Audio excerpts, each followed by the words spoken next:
Good morning everyone, this is Mahima Singh and I welcome you to my YouTube channel English with Mahima. आज हम बात करने जा रहे हैं how to write the notice. Means notice writing के फॉर्मेट्स क्या होने चाहिए, प्रिकॉशंस क्या होने चाहिए, ऐसी कौन सी इफेक्टिव बातें इसमें हम लिखें कि हमारे फुल मार्क्स आए। तो सबसे पहले हम कॉन्वर्सेशन ये करते हैं आपस में कि नोटिस क्या होता है।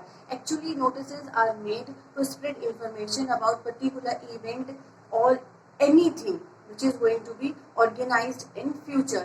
तो बेसिकली हमें ये पब्लिक प्लेसेस पे नोटिसेस मिलती हैं, स्कूल के डिस्प्ले बोर्ड्स पर नोटिसेस मिलती हैं, लेकिन हर एक का मेन कंसर्न ये होता है कि कुछ इंफॉर्मेशन कुछ ग्रुप ऑफ पीपल तक, पर्टिकुलर ग्रुप ऑफ पीपल तक पहुंचाना। फॉर एग्जांपल हम देखते हैं कि notice is a written and printed information displayed on public place और पब्लिक डिस्प्ले बोर्ड्स। अब हम ये देख लेते हैं कि फॉर्मेट क्या होता है। तो फॉर्मेट के लिए सबसे पहले आपको एक बढ़िया सा इक्वल साइज का बॉक्स बना लेना है। आपने इस तरह से ये बॉक्स बनाया। अब देखिए, बॉक्स बनाने के बाद आपको क्या करना है, सबसे पहले यहाँ पे क्या लिखना है, नेम ऑफ ऑर्गेनाइजेशन। सबसे ऊपर नेम ऑफ ऑर्गेनाइजेशन मीन्स जो भी नोटिस को जारी कर रहा है उसका नाम आपको लिखना है। इस तरह से लाइन खींच देनी है, एक लाइन छोड़ देना है। लाइन छोड़ने के बाद कैपिटल लेटर में आपको नोटिस लिखना है, फिर लाइन खींच दीजिए। नोटिस जहाँ पे भी आपने लिखा, एक लाइन छोड़ के आप यहाँ पर आ जाएंगे, आपकी आ जाएगी डेट। जहाँ पर आपने डेट लिखा है उसके ठीक नीचे एक लाइन छोड़ने के बाद आपको इसका टाइटल बिल्कुल मिडिल में देना है। टाइटल या फिर जो भी आपकी हेडलाइन होगी आप फिर से लाइन खींच देंगे। अब जैसे ही ये हो गया, एक लाइन छोड़ के आपका बॉडी ऑफ नोटिस स्टार्ट हो जाती है। बॉडी ऑफ नोटिस का मतलब जो भी कंटेंट है, जो भी आपको बताना है।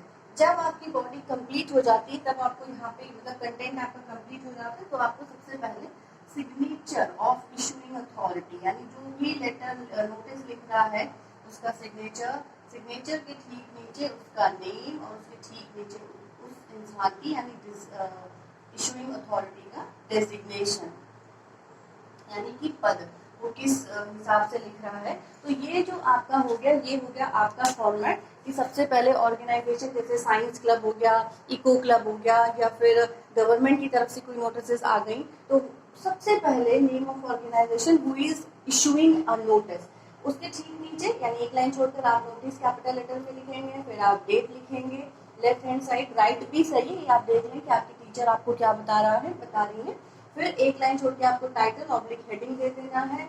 उसके ठीक एक लाइन छोड़कर आपका बॉडी यानी कंटेंट ऑफ नोटिस स्टार्ट होता है।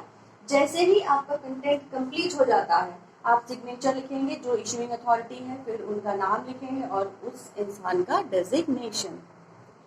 अब हम ये देख लेते हैं कि जब कभी हम नोटिस राइटिंग कर रहे होते हैं तो जो मेन फैक्ट्स हैं, मेन पॉइंट्स हैं जो आपको हमेशा ध्यान रखने हैं, वो क्या है। नंबर 1 पे हम आते हैं। नंबर 1 ये है कि there should be ideal length of 50 words. As you know 50 words की आपकी लिमिटेशन होती है। नंबर 2 पे हम आते हैं, notice should be written in future tense only, क्योंकि हम अपकमिंग इवेंट्स की बात कर रहे हैं इसलिए फ्यूचर टेंस में ही नोटिस लिखी जा सकती है। थर्ड पॉइंट पे आते हैं notice should be written in indirect speech और passive voice. Fourth point, do not use personal pronouns as I और वी। देयर शुड बी, देख लीजिए, there should be a gap of 1 week from the date of writing notice to the upcoming events. यानी आपसे ये कहने की कोशिश की जा रही है कि आपने जिस दिन नोटिस लिखी है, अगर उस दिन 12 दिसंबर है, 10 दिसंबर है, या फिर 15 अगस्त है, या फिर 18 अगस्त है, यानी कि आपका जो कमिंग इवेंट होगा वो सितंबर में होना चाहिए या फिर अगस्त के लास्ट वीक में। यानी कि डेट्स के बीच में गैप एटलीस्ट 1 वीक का होना चाहिए, क्योंकि फ्यूचर में जो भी इवेंट्स, अपकमिंग इवेंट्स आप नोटिस उनकी निकाल रहे हैं। ठीक है, ऑलराइट। अब हम ये आते हैं कि हम एक means how we could start and effective notice. First sentence हमारा क्या होना चाहिए, क्योंकि बेसिकली किसी भी चीज़ की शुरुआत बहुत ही इफेक्टिव होनी चाहिए, लेकिन उस इफेक्टिव शुरुआत के लिए वो कौन से कीवर्ड्स है which we can use while writing a notice. तो मैंने आपके सामने कुछ पॉइंट्स, कुछ फैक्ट्स रखे हैं। फॉर एग्जाम्पल आप इस तरह स्टार्ट कर सकते हैं, द स्कूल इज ऑर्गेनाइजिंग, आगे आपका सेंटेंस आएगा, you will be glad to know, या all the students are informed that we are glad to inform you that notice is hereby given that all the students are pleased to know that our school is going to organize. This is to inform to all the students that all the students will be pleased to know that. ठीक है, effectively आपको अपनी notice start करनी है, and for that effective starting of writing the first sentence which we have to use, आप इनमें से कोई भी सेंटेंस जो आपको पर्टिकुलर उस नोटिस फॉर्मेट पे लागू होता हो उस तरह से आप स्टार्ट कर सकते हैं. ऑलराइट, एक क्वेश्चन हम ये देख लेते हैं कि how to write a notice after having a question in board exams और इन योर कॉमन कॉपी. तो क्वेश्चन आपके सामने ये है, the dramatic club of your school is staging the bishop's candlesticks of Norman and Meckles in 2 parts. Write a notice in about 50 words inviting students to audition for the roles. Invent the details. You are Raman or Rakini, president of the dramatic club of your school.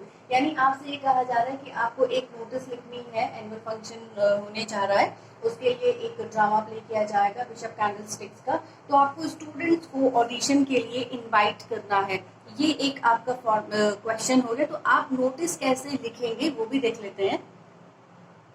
ये है आपका format, किस तरह से हम उस notice को draft करेंगे कि सबसे पहले इशूइंग अथॉरिटी का नाम आ गया, सेकेंड नंबर पे आपका डेट आ गई, फिर आपका टाइटल और हेडिंग, फिर ये आपका कंटेंट हो गया, लास्ट में आपका जो इशूइंग अथॉरिटी है उसका नाम हो गया. तो आप देख लीजिए कि ड्रामेटिक क्लब जिसने ऑर्गेनाइज किया है ये एनुअल फंक्शन सेलिब्रेशन की बात हो रही है. You will be glad to know that the dramatic club of the school is going to stage Norman McKinnel's famous play the bishop's candlesticks in 2 acts on its annual function on 12th August 2020.